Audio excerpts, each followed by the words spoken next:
The Thanksgiving table at my parents' house in Greenwich was set with their finest china. Crystal wine glasses caught the afternoon light. The turkey was professionally catered because Mom didn't cook anymore. Not since Dad's hedge fund started doing well. I'd driven 2 hours from my studio apartment in Queens. The entire drive I'd told myself this year would be different. That I wouldn't let them get to me. I was wrong within 5 minutes. Emma. My sister Victoria swept into the dining room in a designer dress that probably cost more than my monthly rent. You're here. I was worried you'd gotten lost. Queens is so far. It's 2 hours, I said. Exactly. So far. She kissed the air near my cheek, her perfume overwhelming. You look comfortable. I was wearing a sweater and nice jeans. Victoria was wearing Chanel. Mom appeared from the kitchen, or rather from supervising the caterers in the kitchen. Emma darling. Good you're here. Victoria, doesn't she look tired? Emma, are you sleeping enough? I'm fine, Mom. Those hospital hours must be exhausting. When do you work next? Tomorrow. 3 to 11. Victoria's eyes widened in exaggerated sympathy. On Black Friday? That's terrible. I'm taking the whole week off. Brad and I are going to Aspen. Brad was Victoria's husband, a corporate lawyer who made partner at 32. They lived in a 4-bedroom colonial in Westchester with a 3-car garage and a pool. I lived in a 400-square-foot studio with a Murphy bed and a view of a brick wall. Aspen sounds nice, I said. You should come sometime. Oh wait, can nurses afford Aspen? Victoria laughed like this was a hilarious joke. Dad emerged from his study. Emma. Good to see you. Still at Mount Sinai. Stat. Still in the ICU. Good. Honest work. He said it the way he might say, bless your heart, with pity masked as approval. We sat down for dinner. Victoria and Brad at Mom's right hand. Me across from them, next to the empty chair that used to be Grandma's. Grandma had died 6 weeks ago. We were still waiting for the will reading, scheduled for the following Tuesday. No one had mentioned her yet. Not really. Not beyond the logistics of the funeral. So, Victoria said, cutting into her turkey, the will reading is finally next week.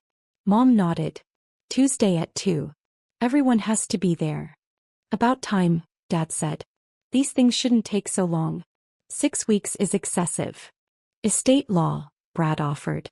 It's a process. I've already been looking at houses, Victoria continued.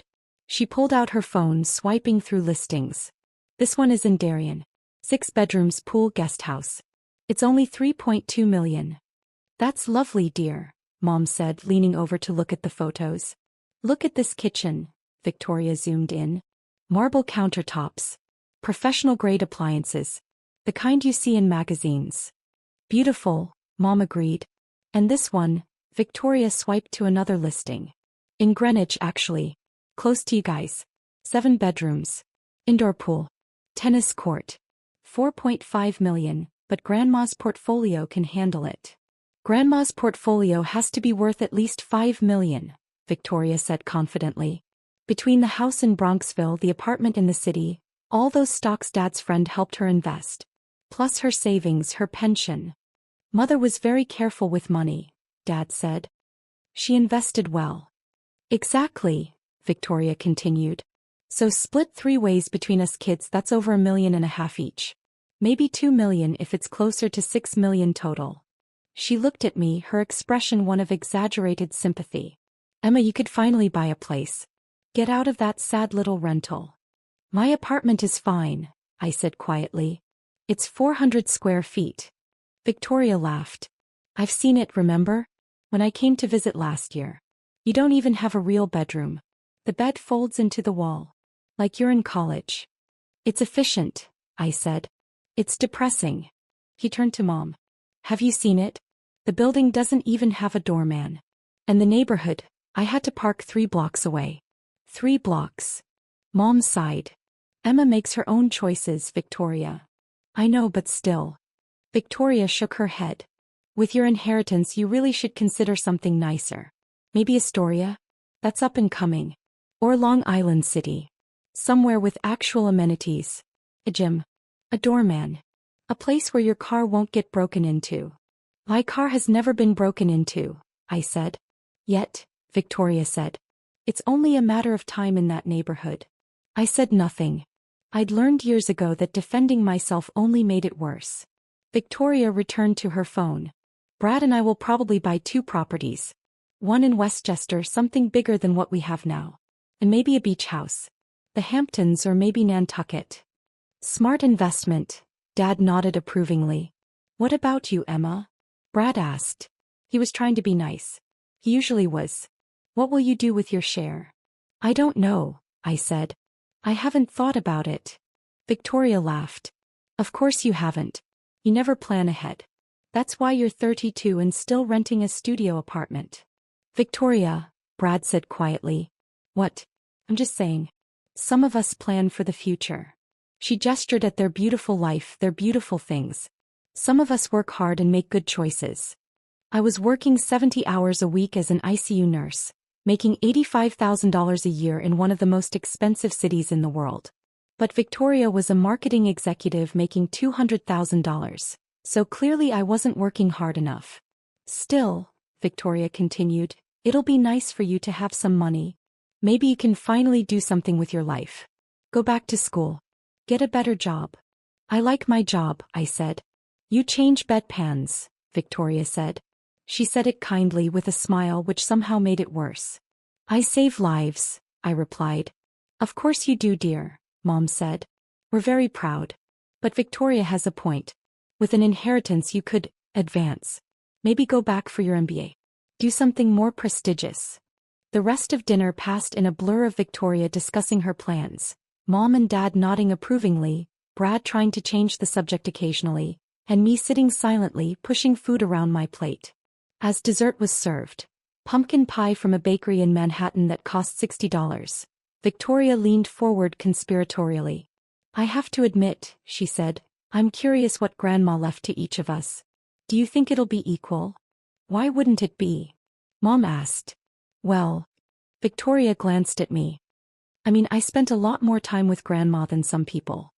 We all loved Grandma, I said quietly. Of course. But I visited her every month. Brought the kids. She loved seeing the kids. What Victoria didn't mention. Those monthly visits were scheduled precisely 2 weeks apart, lasted exactly 90 minutes, and always ended with Victoria checking her watch and saying they had another commitment. What Victoria didn't know, I had visited Grandma every week. Every single Thursday evening for 3 years. We'd have dinner together, watch Jeopardy and talk. Really talk. But I'd never mentioned it to my family. Because Grandma asked me not to. They'll make it about them, Grandma had said.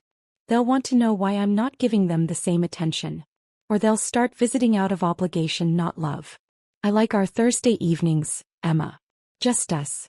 Can we keep it our secret? So I had. For 3 years I told my family I was working late on Thursdays. Or meeting friends. Or too tired to talk. They never questioned it. They never asked for details. They never asked about anything in my life, really. I'm sure Grandma was fair, Dad said. She was always fair. Still, Victoria said, pulling up her calculator app, even $1.5 million would be life-changing for Emma. Finally, a down payment on a real apartment. Everyone laughed. Including Brad, though he looked uncomfortable about it. I excused myself to the bathroom and stood in front of the mirror, taking deep breaths. My phone buzzed. A text from the estate lawyer, Mr. Patterson. Just confirming Tuesday, 2 p.m. Reading will take approximately 1 hour. Please arrive promptly. I looked at myself in the mirror. Tired eyes. My grandmother's eyes. Everyone said I had her eyes. I thought about Thursday evenings. About sitting in Grandma's apartment on the Upper East Side, eating her homemade soup, watching her get competitive about Jeopardy. Come on, Emma, the answer is Marie Curie. How did you not know that? I thought about last Thanksgiving when I'd visited Grandma the night before the family dinner. She'd held my hand and said, "You're the only one who sees me as a person, not a checkbook." I told her she was wrong. That the family loved her. They loved the idea of me, she'd said. You love me. When I returned to the table, Victoria was showing Mom pictures of furniture. For the new house, she explained. I'm thinking modern farmhouse. Very on trend. The drive back to Queens took 3 hours because of traffic. I got home at 11 p.m., climbed the 4 flights to my studio, and collapsed on my Murphy bed without bothering to fold it up. My phone buzzed again. Victoria in the family group chat. Can't wait for Tuesday. Finally going to be able to upgrade our lives. Emma, we should go furniture shopping together after the reading. Help you pick out some adult furniture. Oh. I turned off my phone. Tuesday arrived wrapped in December cold. I'd taken the day off work. I wore my interview suit, navy blue, slightly worn at the cuffs but professional. I took the subway to Midtown, emerging onto Fifth Avenue where Mr. Patterson's office occupied the 42nd floor of a glass tower. The waiting room was all marble and leather. Too expensive. Too quiet. Mom and Dad were already there sitting on a sofa speaking in low tones. They looked up when I entered. Emma, Mom said. You're early. So are you. We wanted time to prepare, Dad said. This is an emotional day. Victoria and Brad arrived 10 minutes later, Victoria in another designer outfit, carrying a Birkin bag. Sorry we're late. Traffic was insane. Emma, you look nice. Is that the same suit you wore to your nursing school graduation? Yes, I said. Cute. Very thrifty. The receptionist appeared. Mr. Patterson is ready for you. We filed into a large conference room. Floor-to-ceiling windows overlooked Central Park. A long table with leather chairs. Everything designed to intimidate. Mr. Patterson was in his 60s, white-haired with kind eyes. He'd been Grandma's lawyer for 30 years. He nodded to each of us as we sat. Thank you for coming, he said. I know this is difficult. Martha was a remarkable woman. Victoria dabbed at her eyes with a tissue she'd prepared in advance. Mr. Patterson opened a leather folder. Before we begin, I need to clarify a few things. This will was executed 14 months ago in October of last year. Martha was of sound mind as documented by her physician. The will was properly witnessed and notarized. It is legally binding and final. Of course, Dad said. Martha also left instructions that I was to read the will in its entirety before taking questions. I ask that everyone respect that. We all nodded. Mr. Patterson put on his reading glasses. The last will and testament of Martha Elizabeth Reeves, executed October 7, 2023. He read through the legal preliminaries. That Grandma was of sound mind. That this superseded all previous wills. That Mr. Patterson was executor. Then he reached the bequest. To my son James Reeves and his wife Patricia Reeves, I leave the sum of $25,000. Silence. Complete shocked silence. Mom's face went white. To my granddaughter Victoria Reeves Morrison, I leave the sum of $25,000. Victoria's mouth fell open. What? Please hold all questions until the reading is complete, Mr. Patterson said gently. The entirety of my remaining estate, he continued, his voice steady, including my residence at 784 Park Avenue, my investment accounts, stock portfolio, retirement accounts, personal property, and all other assets not specifically mentioned above, I leave to my granddaughter Emma Louise Reeves. The room exploded. That's impossible. Victoria stood up. Read it again. The estate has been valued at $4.1 million, Mr. Patterson continued calmly. This includes the Park Avenue apartment valued at $2.3 million, investment and retirement accounts totaling $1.6 million, savings accounts of $150,000, and personal property valued at approximately $50,000. No, Mom said. She wasn't crying. She looked stunned, like someone had physically struck her. No, that can't be right. James, tell him that can't be right. Dad said nothing. His face had gone from white to red. His hands were gripping the armrests of his chair so hard his knuckles were white.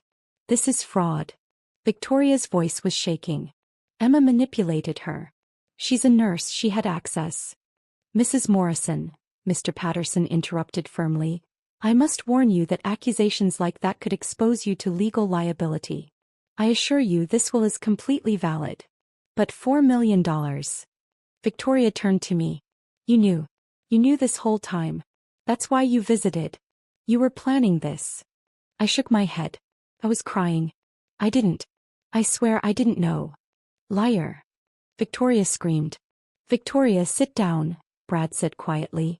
No. This is insane. We're contesting this. Right now. This second. That is your right, Mr. Patterson said. However, I should inform you that Martha anticipated this possibility. She left a letter explaining her decision.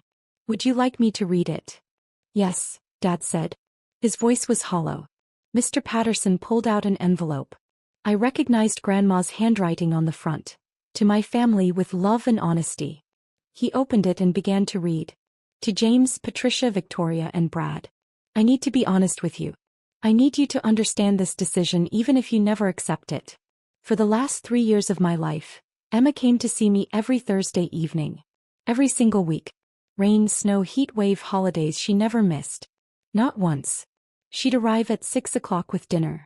Sometimes takeout, sometimes groceries she'd cook in my kitchen. We'd eat together. Watch Jeopardy. Talk about our weeks. He told me about her patients. The ones she saved and the ones she couldn't. The families she comforted. The hospital politics she navigated. He asked about my life. My past. My memories. We talked about her grandmother, my late husband, and I got to share stories with someone who actually wanted to hear them. We talked about everything. Art, politics, books, life, death, fear, joy. Emma gave me 3 hours every Thursday. Every single week. That's 156 hours a year. Over 3 years, that's 468 hours. Nearly 20 full days of her life. She did this while working 70-hour weeks. While living in a studio apartment she could barely afford. While being dismissed by her own family for not being ambitious enough. She did it because she loved me. Not because she wanted anything. Because she saw me as a person, not as a grandmother-shaped obligation. Victoria, you visited once a month. 90 minutes each time. You'd arrive exactly on schedule, stay exactly 90 minutes and leave exactly when planned. You brought your children, which was lovely, but you spent most of the visit on your phone. You asked how I was doing, but you didn't wait for the answer. In 3 years, you spent approximately 54 hours with me. 1/9 of what Emma spent. James and Patricia. You called every Sunday at 10 a.m. Like clockwork. 10 minutes per call. You asked if I needed anything. You offered to hire help. You were dutiful. But you never visited outside holidays. Christmas and Thanksgiving. 2 meals a year. Maybe 6 hours total annually. You treated me like an obligation on your calendar. A box to check. Called mother. Visited mother for holidays. I don't tell you this to hurt you. I tell you because you need to understand. Emma didn't treat me like an obligation. He treated me like a friend. When I was diagnosed with stage 3 breast cancer 2 years ago, Emma took me to every oncology appointment. Every single one. She held my hand during chemo.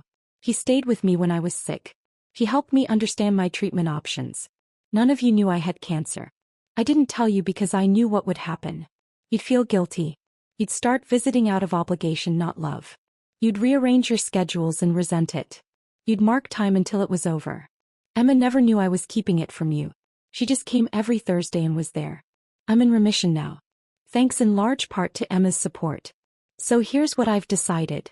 The people who were present in my life should benefit from my death. Not the people who plan to be present after it. Victoria, I'm leaving you $25,000. That's approximately $463 per visit over 3 years. A fair payment for your time. James and Patricia, I'm leaving you $25,000. That's approximately $83 per phone call over 3 years. Also fair. Emma, I'm leaving you everything else. Not because you expect it. You don't. Not because you asked for it. You never did. But because you earned it through 468 hours of just being there. If you're angry about this, I understand. But ask yourself, when was the last time you spent 3 hours with me without checking your watch? When was the last time you asked about my life and actually listened to the answer? Emma asked.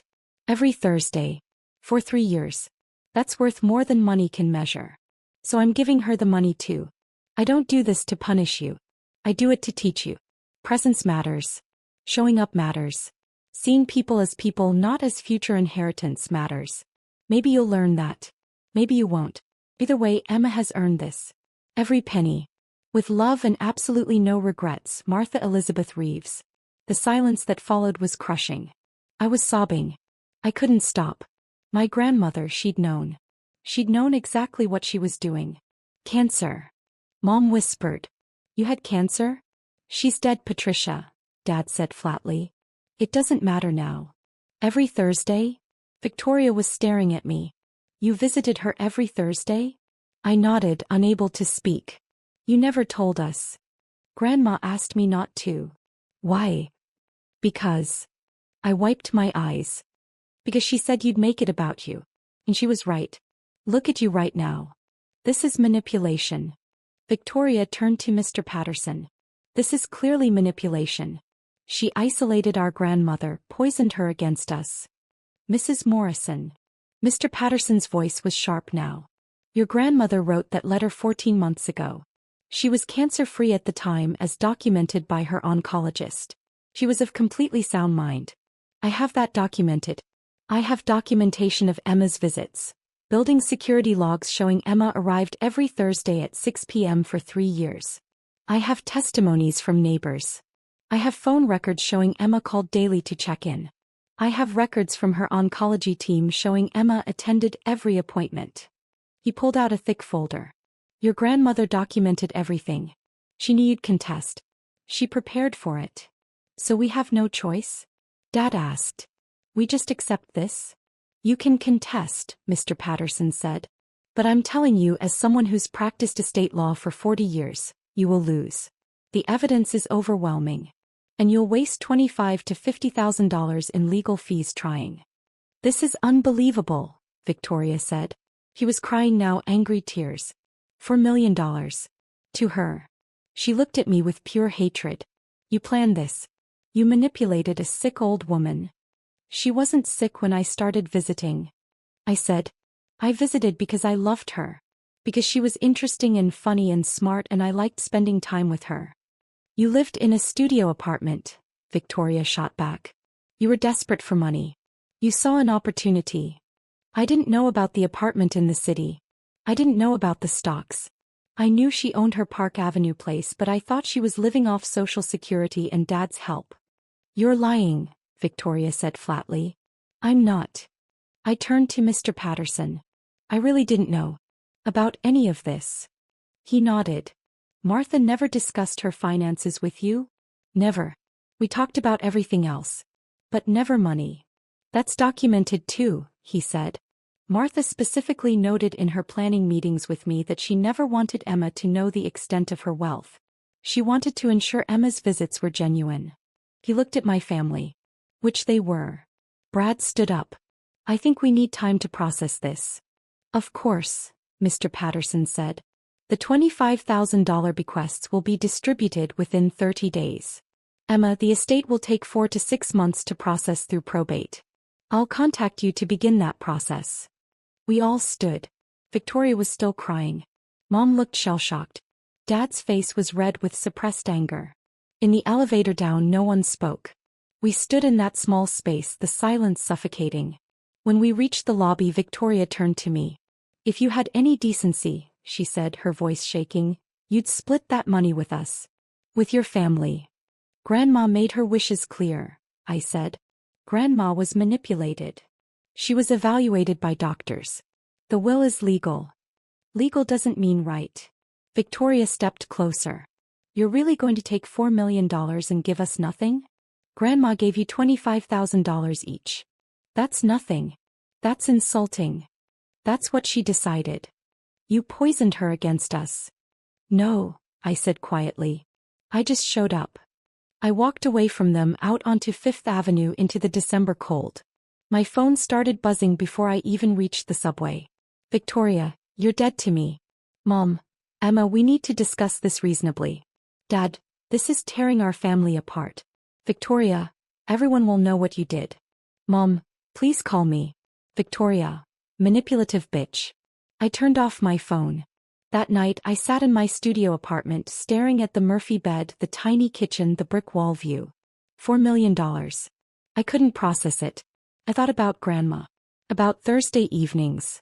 About the last time I'd seen her 2 months before she died. We'd been watching Jeopardy. She'd gotten every question in the opera category correct, showing off. During a commercial she'd taken my hand. I updated my will last year, she'd said. Grandma, you don't have to. I want you to know. I'm leaving almost everything to you. I'd started to protest, but she'd squeezed my hand. You'll try to refuse it, she'd said. You'll think it's too much. You'll worry about your family. But Emma, listen to me, you earned this. Not through manipulation or scheming. Through showing up. Through being present. Through loving me without expecting anything in return. But Victoria. We'll be fine. She makes $200,000 a year and married a lawyer. Your parents are fine too. You're the one struggling. Let me help you. Please. I don't visit you for money, I'd said, crying. I know, sweetheart. That's exactly why you're getting it. The memory hurt. Fresh grief mixing with shock, mixing with guilt. Over the next 2 weeks, the harassment escalated. Victoria posted on social media. Vague posts about family betrayal and people who take advantage. She never named me directly, but anyone who knew us would understand. Extended family members started calling. Cousins I hadn't spoken to in years. My Aunt Helen, Grandma's sister, left a voicemail. Your grandmother would be ashamed of you. Mom called daily. Sometimes crying, sometimes angry. How can you do this to us? We're your family. Dad sent emails.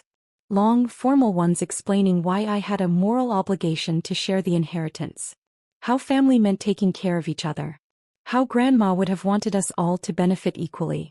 Except Grandma had explicitly stated otherwise in her letter. Victoria showed up at my apartment building one Saturday. The buzzer rang 20 times. When I didn't answer, she left packages outside my door. Inside, printouts of Zillow listings. Houses you could buy for the family, her note said. Make this right. I called Mr. Patterson. Can they keep doing this? Technically yes. Unless they threaten you or trespass. But Emma, I've seen this before. Family who feels entitled to money they didn't receive. They're hoping you'll give in. Hoping the harassment will work. Will it stop? If they contest and lose, usually yes. The court defeat makes it real. And if they don't contest? Then eventually they'll accept it. Or they won't. But you can't give in. Martha made her wishes clear. Honor them. 3 weeks after the will reading, I received a legal letter. Victoria had filed a will contest. Grounds: undue influence, isolation of decedent, taking advantage of vulnerability due to cancer diagnosis. Mr. Patterson called me. Don't worry. We expected this. Gather any evidence you have. Text messages with your grandmother, photos, anything showing your relationship was genuine. I spent a week going through my phone. 3 years of Thursday evening photos. Grandma and me at her dining table. Watching Jeopardy. Cooking together. Playing cards. Just being together. Hundreds of text messages. Daily check-ins. How are you feeling? Do you need anything? Thinking of you. And her responses, I'm fine, sweetheart. Just happy you're in my life. Can't wait for Thursday. Evidence of a relationship. Of love. Of presence. The court hearing was scheduled for 4 months later. In the meantime, I continued working at the hospital. 70-hour weeks in the ICU. Saving lives. Losing lives. Coming home exhausted to my 400-square-foot studio. Nothing had changed yet. The inheritance was tied up in probate and now in court proceedings. I still lived the same life. Except now my family hated me. Christmas came. I wasn't invited to dinner. Victoria posted photos on Instagram. Mom, Dad, Victoria, Brad, the kids. Everyone smiling. Grateful for real family, the caption said. I worked a double shift Christmas Day. It was easier than being alone. 4 months after the will reading, we sat in Manhattan Circuit's court. Judge Robert Chin presided. He was in his 50s, sharp-eyed, no-nonsense. Victoria's attorney was a woman named Sharon Blackwell. Expensive. Aggressive. She wore a suit that cost more than I made in a month. She presented their case. That I'd had unprecedented access to Grandma. That I'd isolated her from her family by encouraging her to keep our visits secret. That I'd taken advantage of her vulnerability during cancer treatment. That as a medical professional I could have influenced her mental state or medications. She had no evidence. Just implications and suggestions. Then Mr. Patterson presented our case. Building security logs showing I'd arrived every Thursday at 6 p.m. for 156 consecutive weeks. Only missed holidays when Grandma was visiting my parents. The logs were detailed. My name, time of arrival, time of departure. Every week. For 3 years. Phone records showing I'd called Grandma daily for 3 years. An average of 7 minutes per call. Just checking in. How are you feeling? Did you eat today? Do you need anything from the store? Email exchanges about books we'd both read. Recommendations. Discussions. Proof of an intellectual connection. Photos of us at museums, at cafes in Central Park. Not just the obligatory holiday photos my family had. Real outings. Real time together. Testimony from Grandma's oncologist. Emma Reeves attended every appointment as patient support. Martha was completely mentally competent throughout her treatment. The will was executed during a period of excellent health, 14 months before her death, and well before any cognitive decline. Testimony from Grandma's neighbors in her building. We only ever saw Emma visiting regularly. The rest of the family came for holidays only. Maybe Christmas. Maybe Thanksgiving. But Emma? Every week. Rain or shine. Testimony from the building doorman, a man named Marcus who'd worked there for 15 years. Miss Emma came every Thursday like clockwork. Sometimes she'd bring soup. Sometimes flowers. Sometimes just herself. Always stayed 3 hours. The grandmother, Mrs. Reeves, she lit up when Miss Emma arrived. You could see it. She'd be watching the door waiting. Photos from my phone. Hundreds of them. Showing a genuine loving relationship. Text messages between Grandma and me. Daily. Loving. And Grandma's letter written 14 months before her death, explaining everything clearly. Judge Chen reviewed it all. Then he spoke. I've presided over many estate disputes, he said. Many involve legitimate questions about mental capacity, suspicious circumstances, or unclear intent. This is not one of those cases. He looked at Victoria. Ms. Morrison, your grandmother left a detailed, documented explanation of her decision. She was evaluated by multiple doctors and found completely competent. She had the right to leave her assets to whomever she chose. But she was manipulated, Victoria started. No, Judge Chin interrupted. She was visited. There's a significant difference. A crucial one. He turned to Mr. Patterson. The evidence shows a granddaughter who provided consistent, loving care to her grandmother for years. Who asked for nothing in return. Who didn't even know the extent of the estate she'd inherit.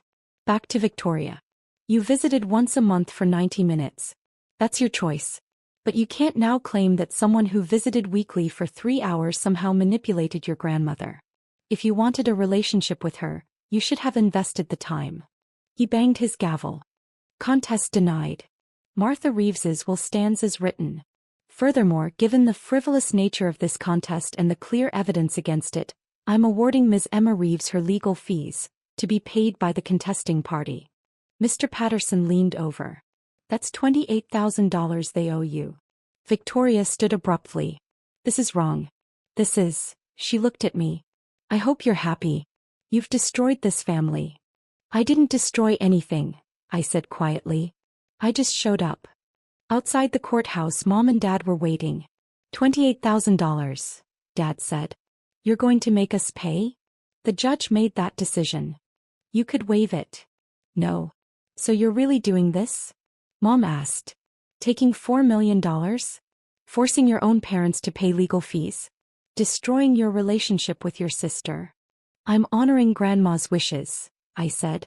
That's all I'm doing. Your grandmother would be ashamed, Mom said.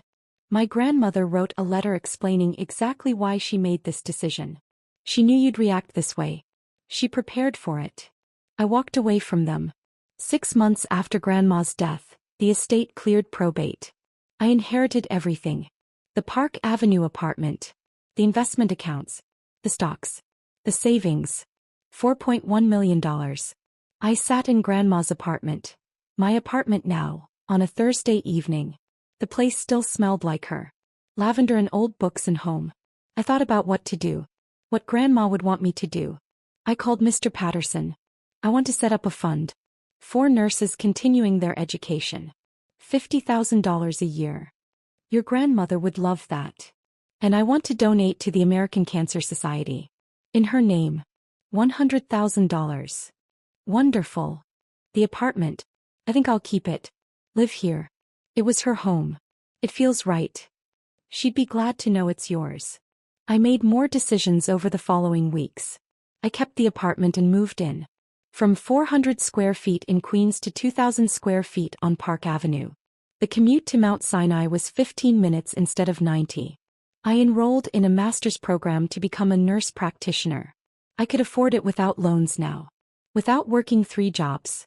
I invested most of the money. Conservative investments, the kind Grandma would have approved of. I kept working at the hospital. Same job. Same hours. But now I didn't have to stress about rent. About bills. About whether I could afford to fix my car or take a day off when I was sick. My family didn't speak to me for almost a year. Then, on what would have been Grandma's 84th birthday, I received a text from Dad. I've been thinking about Mother. About what she wrote in her letter. I was wrong to be angry at you.